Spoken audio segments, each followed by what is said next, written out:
Let's write a song. Let's write a song. Let's do it now. Do it now. I don't think this is a hit. I don't think this is a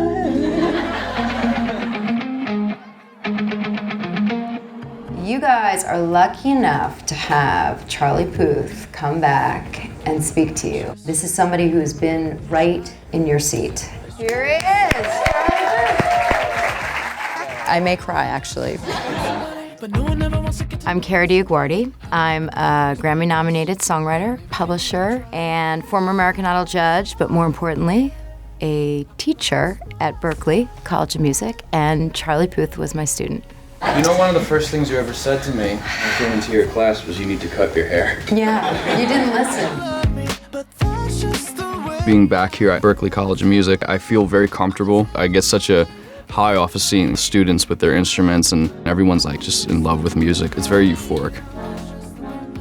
This Cafe 939 was the first place I ever did a show at. Ever. It was really bad.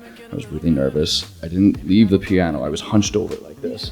200 people sold out, and I thought that was like the coolest thing ever. So to come back here a day after I played my biggest show as a solo artist ever, I mean, that's really, really cool. For you, man. You deserve it. Charlie was so quirky. I remember the first time I met Charlie. He was very polite. I think he called me like Mrs. DioGuardi. He was very formal. I just thought, this guy is like, is he for real? Woo!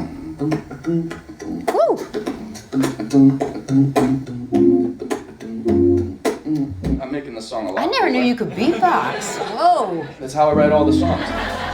He had a skill set of not only being able to sing, but he could produce. He had a great sense of melody, even early on. What's the difference between that and this is nice, but this is really nice? That's really nice. When I'm writing a song, I kind of like to throw in those major 7, sharp 11, Bill Evans jazz chords. I like to throw them into pop songs as much as I can.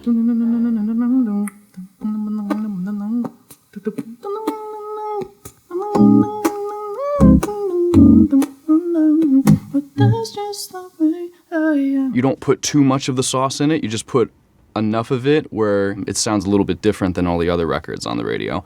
He is a multi-instrumentalist. He is somebody who is trained and can really play. And it's even harder sometimes for people who are that proficient to create songs that can relate to the masses. You're the one who told me to kind of just take it back a little bit and make your music as accessible and universal as possible. Not everybody has that conservatory mindset. To come back and give back to students is really what it's all about. You weren't perfect, I know. I had to let you go for your own sanity.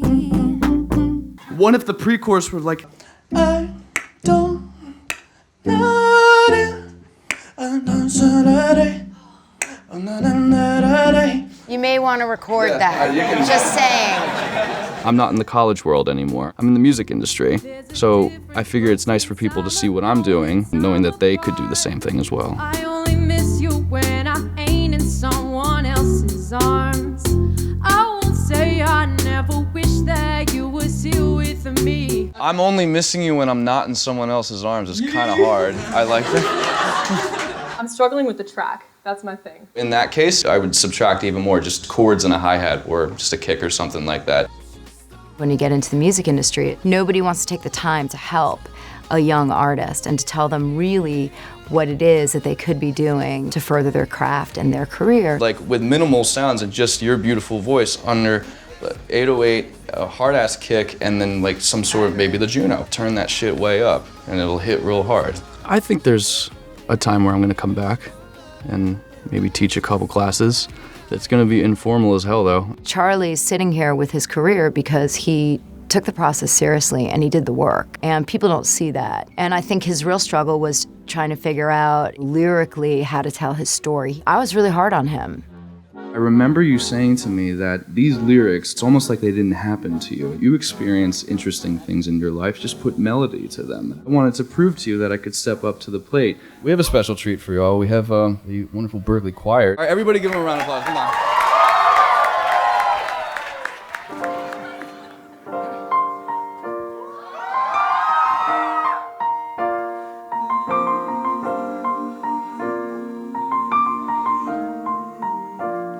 It's been a long day without you, my friend. And I'll tell you all about it when I see you again. I pulled up your audition sheet. Oh my goodness. Yeah. So wait. The Edge of the Unknown. I would develop this lyrically in a way that represents the afterlife. I would relate it to the recorded conversations I had with my best friend, Vale Cerullo, before he was killed in a motorcycle accident. Commonwealth, again revisiting the element of my best friend's life. The lyrics would be, these last couple days I haven't been myself because I know I won't be seeing you on Commonwealth again. And why I'm reading this to you is because you wrote See You Again. Wow. I know that these songs were the precursors to that incredible moment in your life. Carry on. You can't escape your truth. When something moves you like that, it is your destiny to write it. It's only written when it's amazing. Oh my goodness, that is so, she's so smart. She's so smart. Without you, my friend. Y'all are gonna write hit records, I can just tell. It took 10 years to get where I am right now. It's just persistence, and make trips to New York like I did, get on the Acela, drive your car there, wait hours in front of a record label who's not gonna see you, and enjoy Berklee while you're at it too.